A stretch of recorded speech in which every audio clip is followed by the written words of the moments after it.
এই চিত্রটি একটি নেভার সিন বিফোর চিত্র।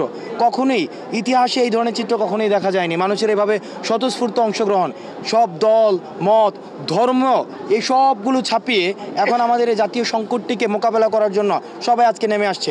আমাদের যে গণত্রাণ সংগ্রহ কর্মসূচিটি চলছে, আপনারা দেখেছেন যে টিএসসিতে কিভাবে মানুষ স্বতঃস্ফূর্তভাবে স্বেচ্ছাসেবী কার্যক্রমগুলো পরিচালনা করছে।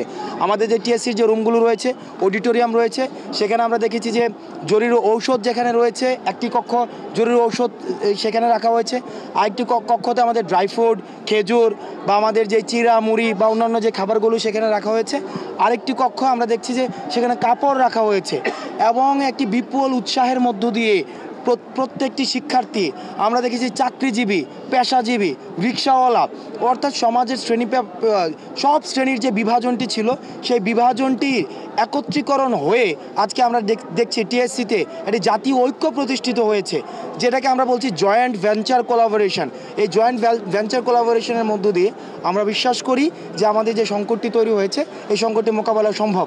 এখন দেখেন এটা ডিফিকাল্ট, এই সংকটটি মোকাবেলা করা ডিফিকাল্ট, কারণ আমরা গতকাল ফেনীতে, নোয়াখালীতে, তারপরে হচ্ছে যে বন্যার ব্যাপকতা ছিল, আজকে বন্যার ব্যাপকতা আমরা দেখছি কুমিল্লাতে হয়েছে।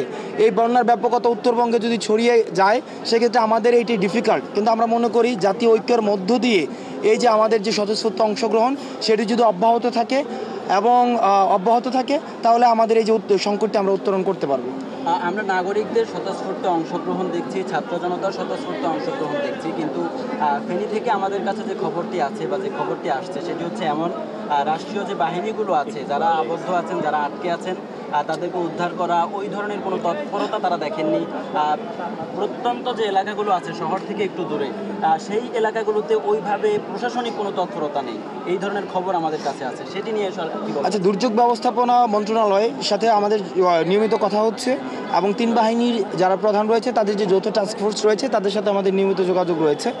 বৈরী আবহাওয়া এবং হচ্ছে যেই অঞ্চলগুলো বন্যা প্রকোপ হয়েছে সেই জায়গাগুলোতে হচ্ছে অতীতে বন্যার কোনো ধরনের রেকর্ড নেই, যার কারণে সেখানে যে পূর্ব থেকে যে প্রস্তুতির যে বিষয়টি ছিল, আপনারা জানেন যে ওয়াটার গেটগুলো যেগুলো খুলে দেওয়া হয়েছে আমাদেরকে পূর্ব কোনো নোটিশ দেওয়া হয়নি, যেখানে আমাদের বন্যা প্রস্তুতিমূলক যেই কর্মসূচিগুলো রয়েছে সেগুলো আমরা নিতে পারি।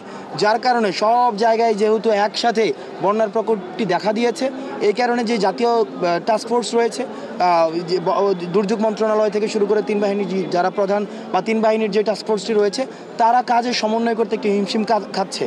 এবং সেক্ষেত্রে সবচেয়ে বড় যে বাধাটি রয়েছে সে বাধাটি হচ্ছে যে আমাদের প্রতিকূল আবহাওয়া।